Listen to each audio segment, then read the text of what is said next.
Assalamualaikum warahmatullahi wabarakatuh.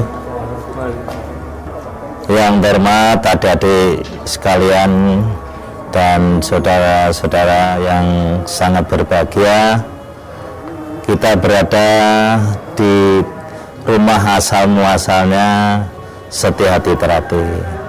Tapi tidak baik kalau kita tidak berbicara bagaimana kok kena Esa Terapi secara begini. Esa Terapi yang semula bernama Setia Hati Pendak Sporokot, yang kemudian berubah nama menjadi Setia Hati Pemuda Sporokot. Ini didirikan oleh beliau Bapak Arjo Utomo pada tahun 1922 dan berkembang 1924 dan sampai sekarang. Siapa Arjo Utomo? Arjo Utomo adalah seorang patriotik, seorang perintis, dinamakan oleh pemerintah sebagai seorang perintis kemerdekaan, karena hidupnya beliau di zaman penjajahan, dan beliau ini sangat kuat, sangat katakan getol sekali dalam melawan penjajah Belanda. Sampai-sampai beliau bekerja itu selalu keluar karena keaktifannya melawan penjajah, sehingga beliau ini sering keluar masuk penjara. Mau di penjara selama akan dibuang ke Diku tidak jadi, karena sudah menjalani di penjara itu sudah ada 3 tahun. Mulai tahun 25 terus beliau itu keluar masuk penjara, sehingga latihan-latihan Esa Terapi seringkali diteruskan oleh anak didiknya yang dikatakan pada saat itu ada teman-teman sahabat-sahabatnya. Itu kejadian itu. Nah, beliau ini setahun 38 sudah menderita sakit, ibaratnya sudah tidak bisa melatih, tapi anak didiknya, sahabatnya, temannya itu sangat setia dan meneruskan pendidikan itu. Tahun 42 waktu Jepang masuk, maka Esa Terapi disepakati di dalam katakan itu musyawarah bersama-sama kadang-kadang Esa Terapi kala itu, atas usul yang namanya Suratno Surangpati, tokoh Indonesia muda, mengusulkan SAPSC, Esa Pemuda Sporokot, dirubah namanya menjadi Setia Hati Terapi. Esa Terapi itu mulai tahun 53 setelah tidak perguruan akhirnya menjadi organisasi persaudaraan. Jadi Esa Terapi itu bertumpu pada paseduluran.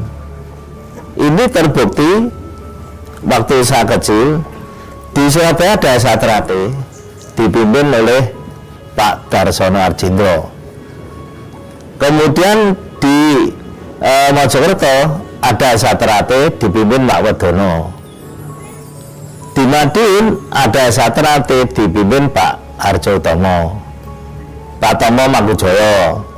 Nah, kemudian di Solo ada Esa Terapi dipimpin Mak Murtaji.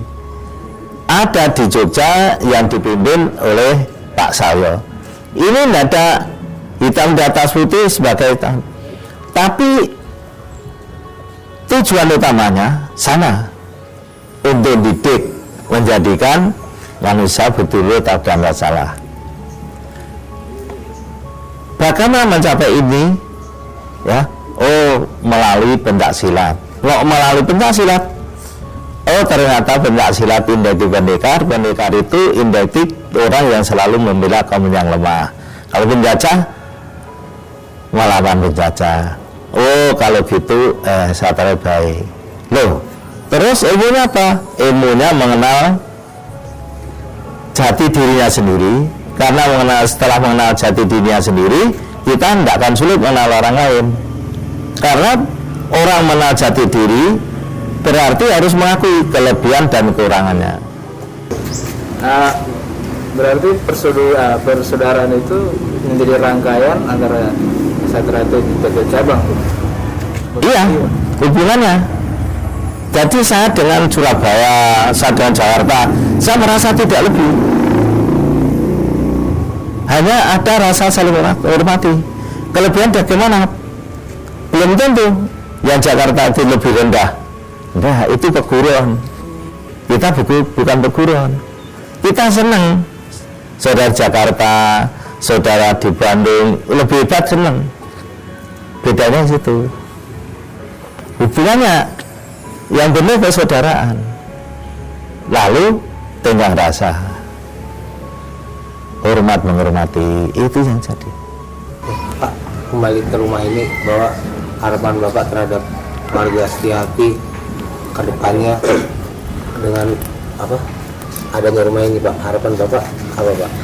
Harapan saya pada saudara saya, tahu cikal bakalnya hanya seperti ini, maka rumah ini memang mau saya jadikan museumnya Satrate, sehingga saudara kami bisa mengaca.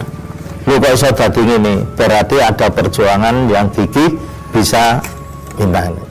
Dan bangunan yang sekarang ada di Satrate itu tidak ada melibatkan satu orang, dua orang dan minta bantuan dari pemerintah, dan enggak. Itu murni dibiayai Satrate, tapi bukan murni dibiayai oleh oknum Satrate. Enggak. Kok bisa? Nyatanya bisa. Ya alhamdulillah, dulur-dulur Satrate bisa menyadari, memahami. Yang saya inginkan kerukunan, kebersamaan, lillahi ta'ala kalau bantu. Itu yang ada sih. Itu bagi saya nasihat almarhum Mas Imam, sepiro gedening sangsara yen tinampa awong dadi coba. Semua keungsaran pasti ada cobaan-cobaan. Nah, dengan cikal bakal di rumah beliau ini kita merasa bangga, tapi saya juga prihatin ternyata tempatnya ini harus berbagi. Saya tadi merintahkan Pak Ada Pariwur, nggak usah nunggu lama-lama, mulai besok tolong diperbagi, sehingga kalau ada tamu itu rasanya itu kita tidak malu barang gitu. Nah, itulah sekelumit sejarah Satrate.